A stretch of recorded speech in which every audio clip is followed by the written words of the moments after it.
Hi, welcome back to another edition of Baking and Blogging Vlogs. Let's chat about chocolate chip cookies. You know, among the baking blog community, your blog isn't considered a baking blog if you don't showcase your version of the classic triple C's. And each one of these blogs, they make the claim that their recipe is the recipe, and your search for the perfect chocolate chip cookies should end here. And that's exactly what I won't be doing. I'm going to talk about what's tasty to me, not you, and give you some tips on how to improve your favorite version. I prefer my triple C's to be crispy on the edges and soft and chewy throughout. Keep in mind that underbaking a cookie is not how to achieve chewy. Alton Brown from the Food Network makes an amazing version of the chewy. He is the host of quite a few shows, with the most popular being Good Eats, which, unlike other programs, explains the science behind what he's making. It's all kitchen tested and scientifically proven. I adore his version of chewy chocolate chip cookies, but with this recipe, there's one particular ingredient that isn't always readily available. And that's bread flour. It absorbs water like crazy, and because of its higher protein content in comparison to all-purpose flour, the addition of moisture results in more gluten formation that lends the cookie that chewiness texture. Stargazer could ever forget. There has to be a recipe out there with ingredients in every household pantry because we all can't bake bread. And here it is, my recipe that I believe stands on an even playing field with Alton Brown's version. You make the stars shine. Check it out, all-purpose flour. We've been using a lot more than the average triple C recipe to increase our protein content. It's easy peasy faux cheesy, so let's do it. Start off with the butter. Butter is an emulsion of water and fat with the addition of some dairy solids.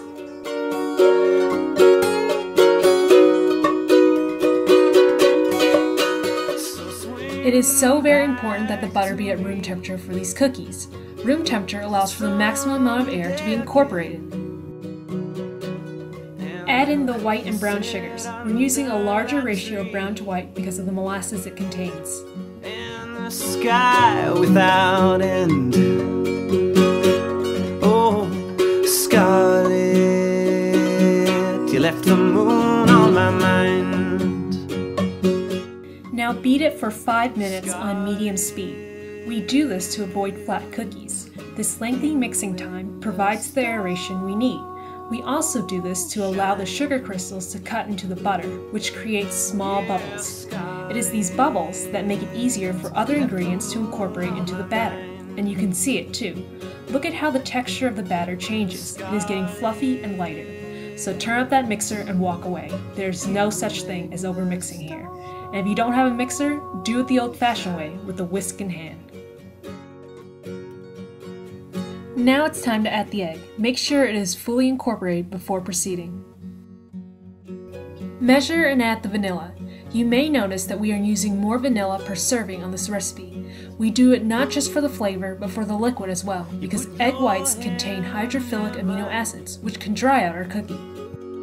On that late August night. Now turn off the mixer and step away. I find that sifting dry ingredients doesn't necessarily blend them together, so I'm using a food processor. Give it a few pulses. Contrary to popular belief, the chemical reaction between baking soda and our acids doesn't provide air bubbles in our final product. It just expands the existing ones. You make the stars shine. Add the dry ingredients in batches to the wet batter. We do this because flour absorbs moisture slowly and we need to allow time for the batter to form. And mix manually. This is where we can overbeat and we don't want to do that. One stargazer. Time for the chocolate. I pulse half the chocolate chips in the food processor, but you can skip this step. Bits of chocolate everywhere makes for a happier marriage with the cookie dough. Add the chocolate to the batter. Then cover the bowl with plastic wrap and refrigerate. Make the stars shine.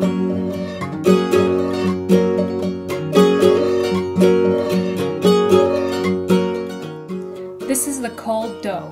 We chilled it for several reasons. It needed some time for all the ingredients to become one in order to develop a richer flavor.